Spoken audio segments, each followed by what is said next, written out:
Hello, grade 10s. Thanks for tuning in to follow along with our Actually, we're almost done. Our second last unit here. We're in chapter 6, so it's an extension of chapter 5. We're still talking about linear relations and functions. And we're on page 332 of the textbook. So chapter 5 and 6 kind of tied together. And today's lesson is all about slope. It's one of the most important lessons of kind of the heart of this entire chapter. So, what is slope? What word comes to mind when you think of slope? Should be another S word, which is steepness. Okay, so the slope describes the steepness of something, right? So what's the slope of, for example, this cool slide?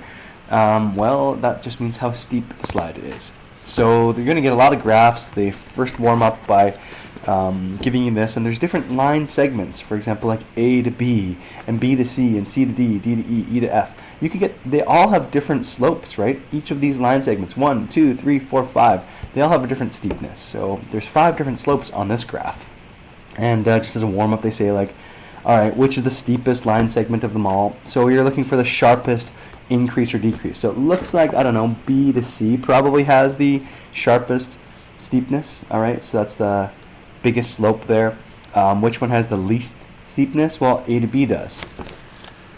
And we see this in everyday life as well. I'm just going to skip over to the next example. So you see a bunch of different roofs here, A, B, and C, so different houses. And you could figure out the steepness by using a very simple formula. So steepness or slope, again, I don't know why they use M for slope.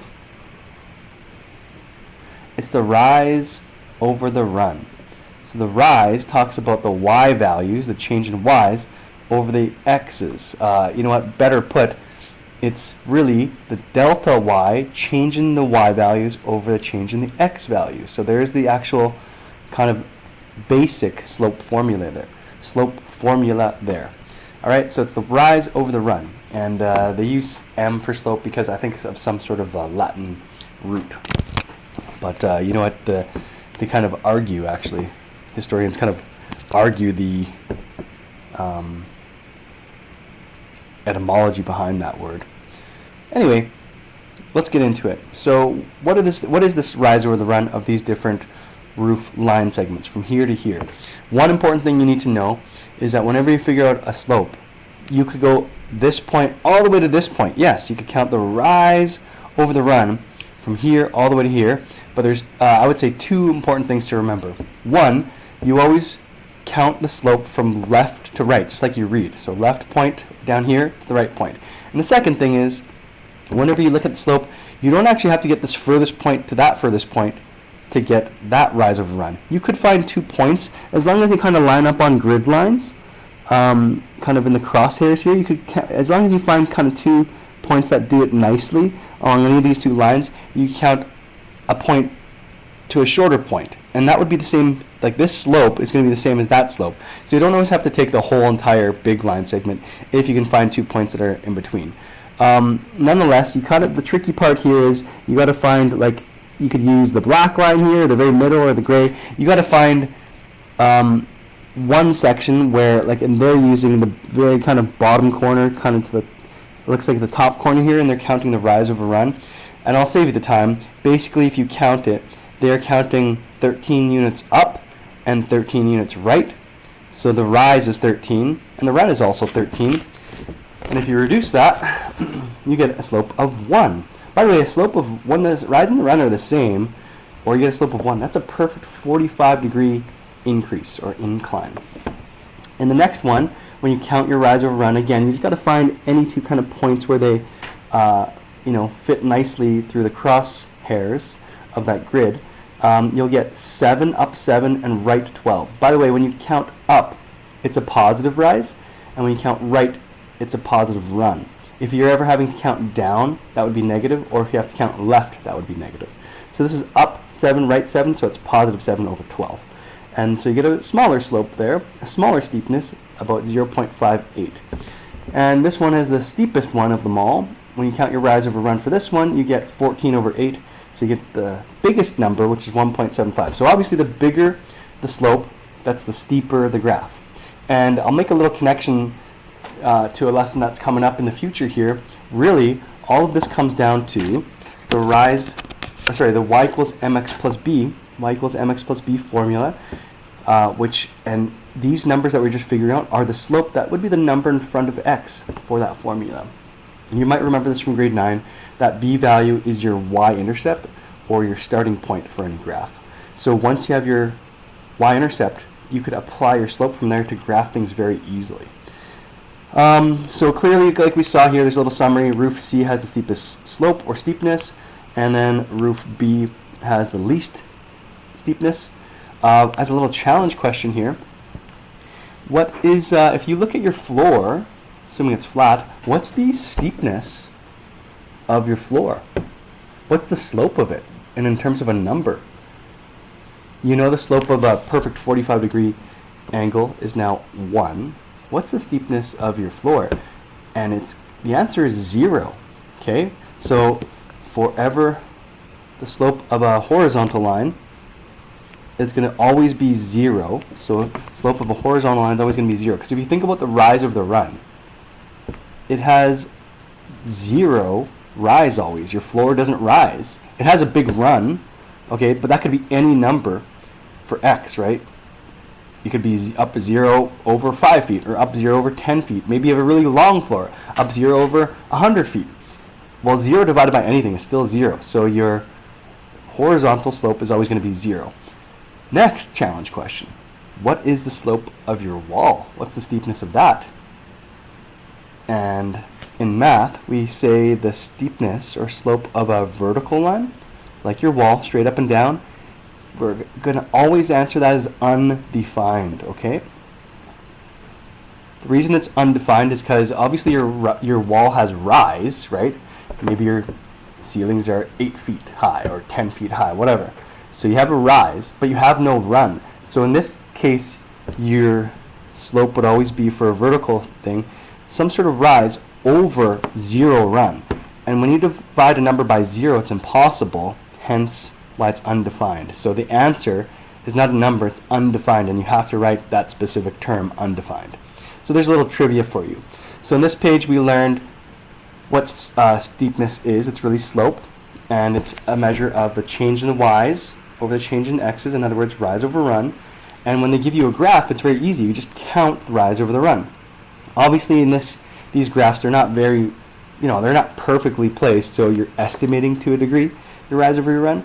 But in most cases, it's fairly easy if they give you just an actual graph like on these next pages. You can clearly see different points and count the rise over run.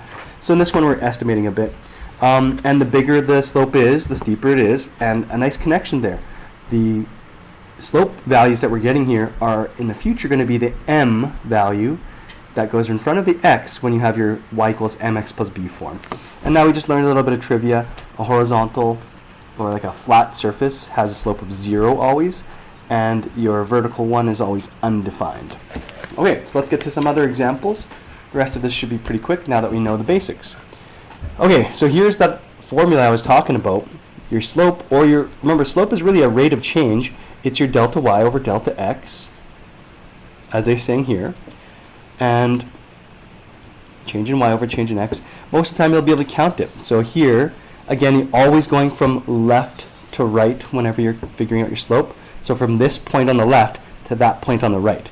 And like I said, when they're giving you actual graphs, you'll be able to see very clearly where they actually cross the lines, like where they're hitting that kind of crosshair perfectly.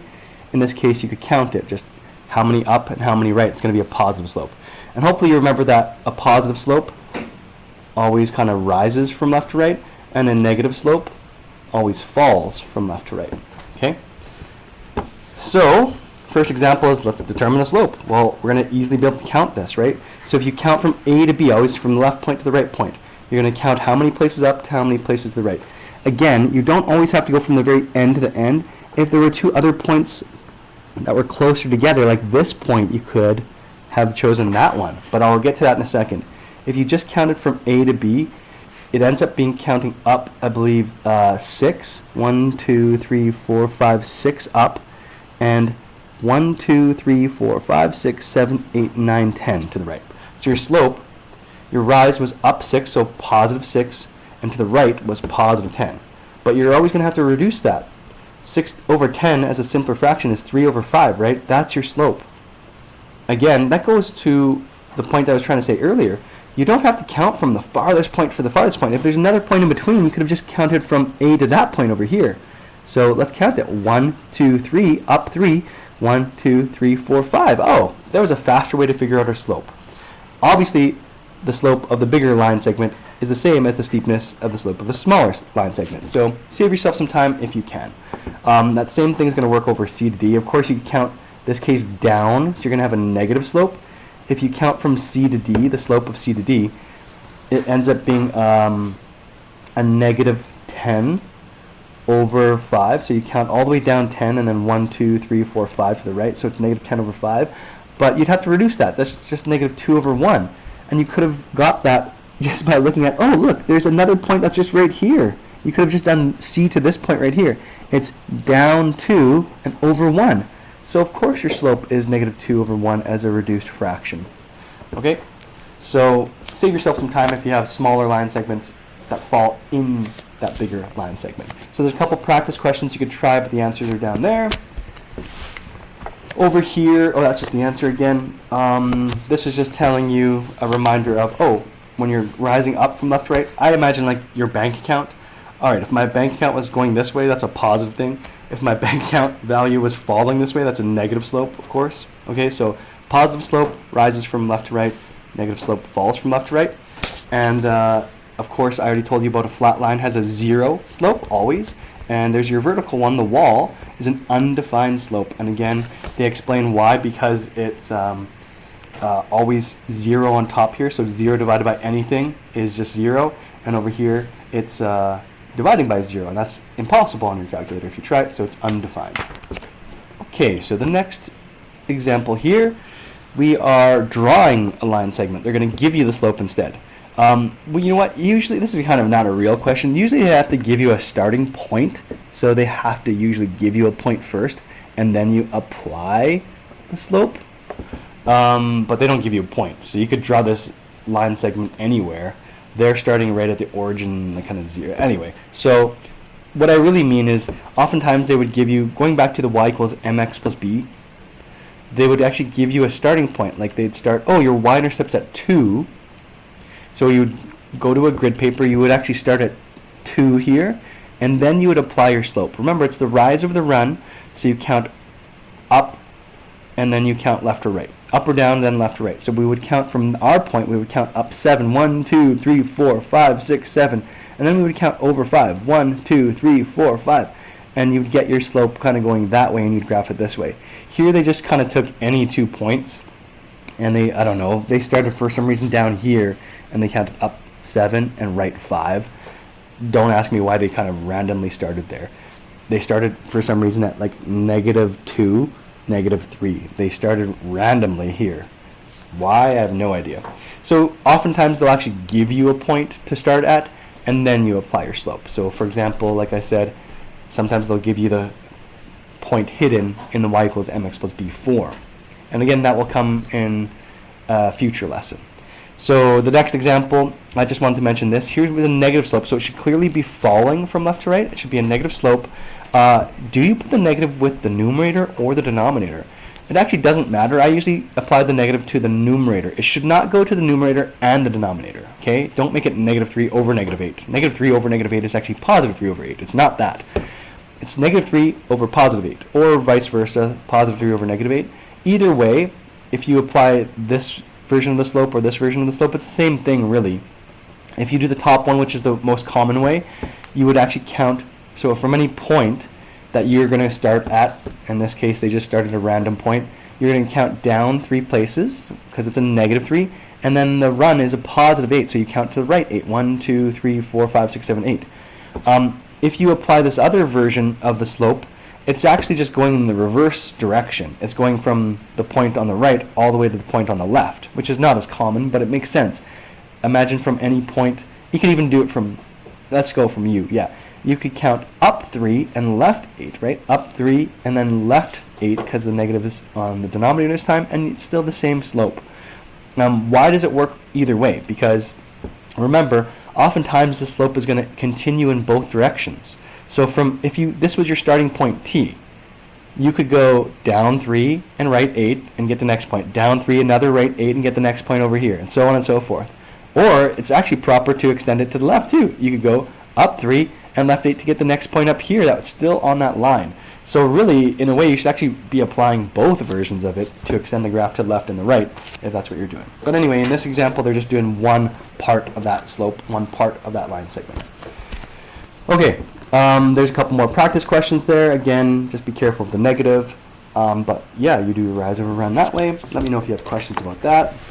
The bottom point is just a reminder that, something I said before, if this is your huge long line, each of these smaller line segments in between have the same ultimate slope, steepness, as some of those bigger ones. If you just reduce the fraction, they all end up being 2 over 3, up 2, right 3, up 2, right 3. So it doesn't matter if you go up 2, right 3, or up 4, right 6, it's the same steepness, same slope if you reduce the fraction anyway. So just a reminder of something I said earlier. Okay, this is a very good question. This is where we start getting to do some real math. If they ever give you 2 points on a line, and you'll notice it'll always be in this form, like they'll give you 1 point coordinate here, 1 set of coordinates here, so point C and point D. You have 2 options. You could do the slow way, which is graph it. You could do on a grid paper. You could plot that point. So you'd go -5, -3, and graph that point over here, and then you'd graph this one. You'd go right 2, up 1. So you'd graph those 2 points from the origin, right? -5, -3. And then +2, +1 would be here and here. And then you could count your rise over run. Obviously, that's going to be the slow way because you need graph paper. You have to graph the actual line. Then you have to count the slope. And whenever you're counting the slope on a graph, you lose accuracy because what if you didn't graph it very well? So it's always an estimate. The better way is this. So forget about the graph. We're going to use the slope formula. And the slope formula is right down here, kind of hidden. I wish they made a bigger deal of this. That's the slope formula. It's the same as delta y over delta x, but it's a bit more like a detailed version of it. So this is very specific. So the first thing I want you to do whenever you're given 2 points like that is to label them as I did. It doesn't, you label one x1 and y1 and the other x2 and y2. It doesn't even matter if you get those backwards. If you did this one x1, y1 and the other one x2, y2. As long as the 1s are together and the 2s are together, this formula will work. So I've got my x1, y1, x2, y2. Now it's very easy to use this new formula. You know what? I just did it over here on the right. Okay? It's y2 minus y1. So your delta y, you're changing your y. That's your rise difference over your x2 minus x1. That's the run difference if you really analyze it, right? That's rise over run. That's the formula we've been talking about the whole time, except a more detailed version of it. So how do you get the slope of C to D? Slope of C to D. You would take your, whatever you labeled, your y2 minus your y1. So it's going to be 1 minus, be careful here, we're 1 minus a -3, so put that in brackets, right? y2 minus y1, you're subtracting a negative there. And then x2 minus x1. It's a very easy formula to memorize. So x2 is 2, x1 is -5. So be careful here, again, you're subtracting a negative number.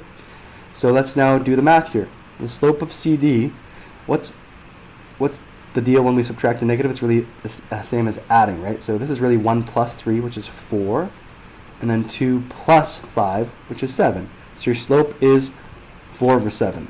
This is the way more accurate way I want you to do. Of course, since you're doing the actual calculations, it's always going to be more accurate. Let's just double check that if you were to have graphed that, is the slope actually 4 over 7? So when you plotted C, up 4, 1, 2, 3, 4, right 7, 1, 2, 3, 4, 5, 6, 7. Yes, it is indeed. So if you want to graph it to kind of double check, that's great. But get used to this slope formula. If they ever give you 2 points, again, step 1, label them, x1, y1, x2, y2, and then when you apply this formula, it's super easy to do that. So practice, practice, practice this type of question, because this is a huge one. And that's, again, get in the habit as soon as you see 2 coordinates, A and B, or C and D, or P and Q, label them x1, y1, x2, y2.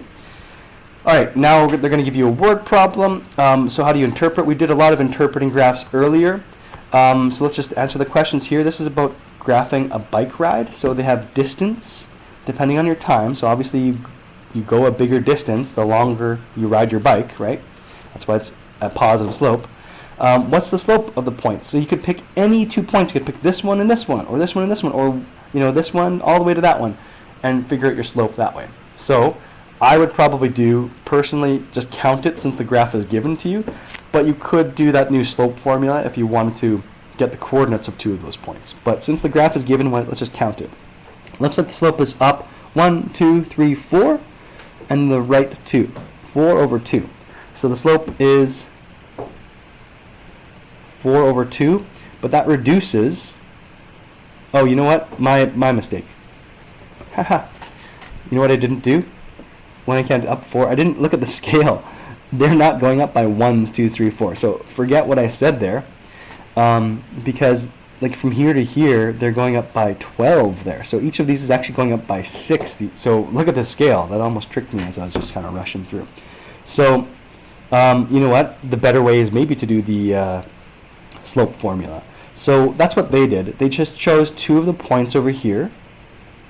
And again, they labeled them x1, y1, and x2, y2. You could do the same thing we did earlier by counting, but you're just counting up by 6s. 6, 12, 18, 24. And this is actually from here to here 1 hour. So you are going 24 over 1. So you could count it still. But, I mean, since we learned the slope formula, let's apply it that way. So they chose any 2 points. They chose, it looks like 1, 24. So this point here, 1, 24. And the other point they chose was way up here. I don't know why they chose that one. 3, 72. I would have chosen the 2, 48 one personally, but whatever. They labeled them x1, y1, x2, y2, and then they just did the slope formula. So y2 minus y1 on top, so 72 minus 24 on top, and on bottom 3 minus 1. So they get 48 over 2 when they actually subtract that, right? 48 over 2. And then they reduce that to what I said when we counted it. It's really 24 over 1. But the one thing I think they're missing here is the units, because this is a word problem. This is really, the rise is kilometers over the run is hours. So this is actually 48 kilometers over 2 hours. And if you reduce that, like I did when I counted it, it's 24 kilometers per hour. Remember how I said slope is the rate of change in an earlier lesson, and that's a really big hint in terms of what the relationship's talking about. So in part B, they're asking you what that represents, and after adding the units, it's very easy to tell me what it represents. So that's why I don't, do shortcuts. Include the units. What do you think it means, the slope? I'm talking about distance versus time riding a bike. Oh, think about these units, kilometers per hour. That's a speed. So the representation of that is, this is the speed of the bike. Their rate of change is how fast they're going. They're traveling 24 kilometers per hour. Okay?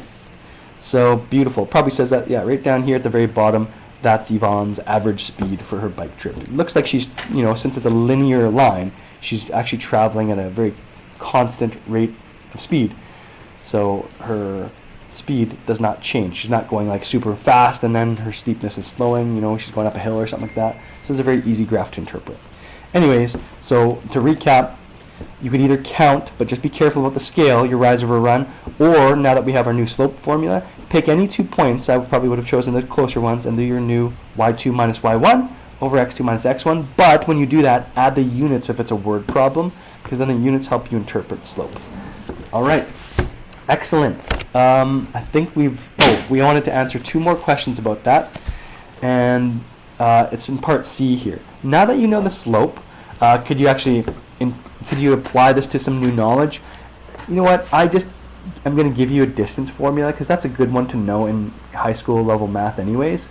There's a distance formula that's velocity times time, or distance equals speed multiplied by time. So if you know these 3 variables, and if they give you any of them here, then you just simply, sorry, my phone's buzzing. They're going to give you 2 of those variables and you isolate for the 3rd one. So for example, let's do the first question in part C. How far has Yvonne traveled in 1 3/4 of an hour? That's 1 hour and 45 minutes. Well, they're asking about how far. So they're asking for distance.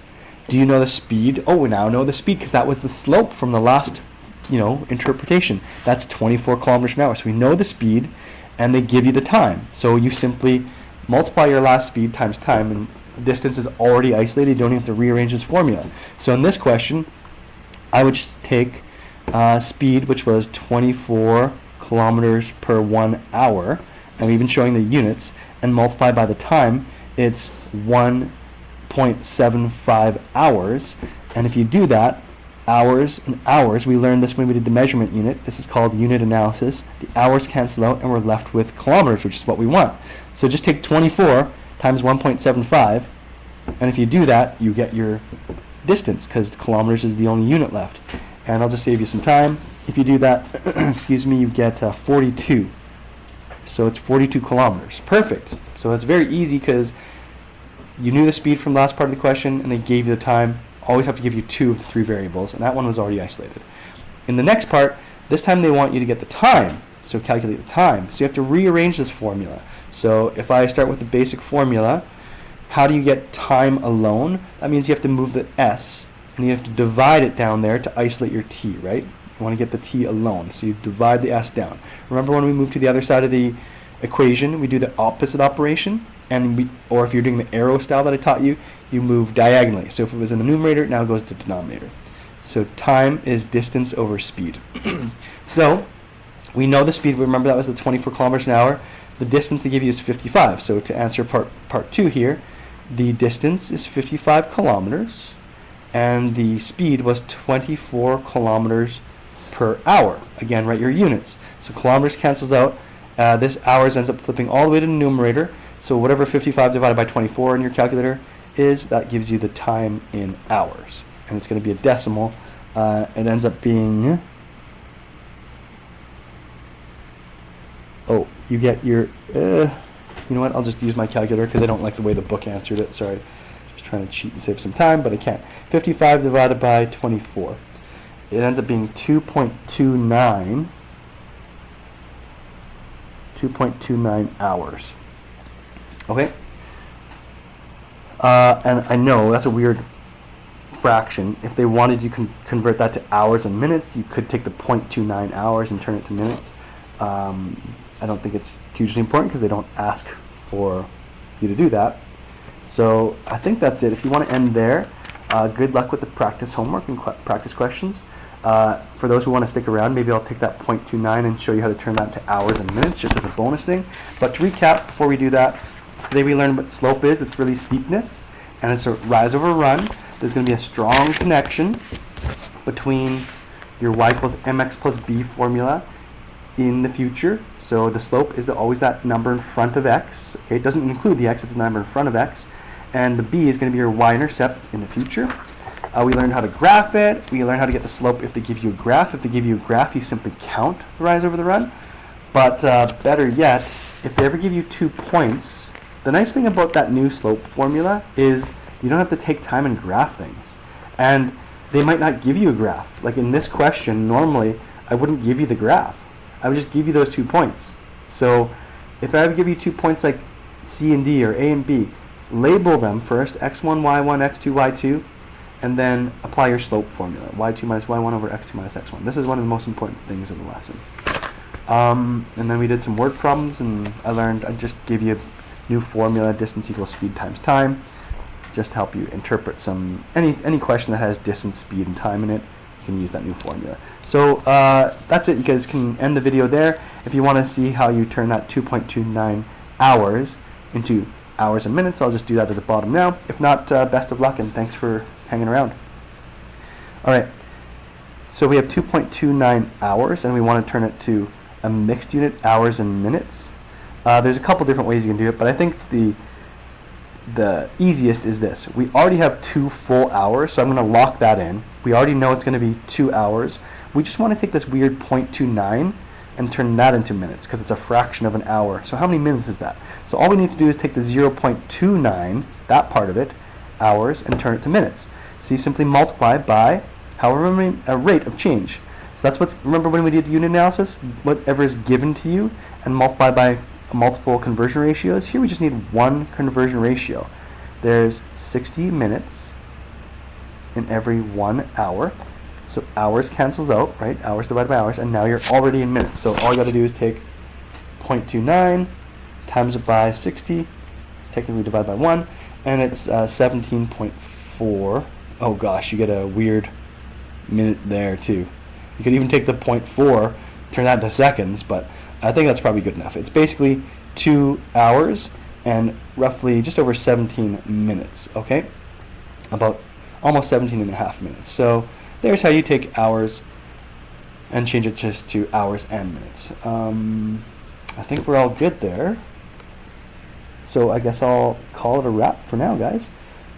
I'm just checking one of the other answers they gave earlier, just to make sure they had it right.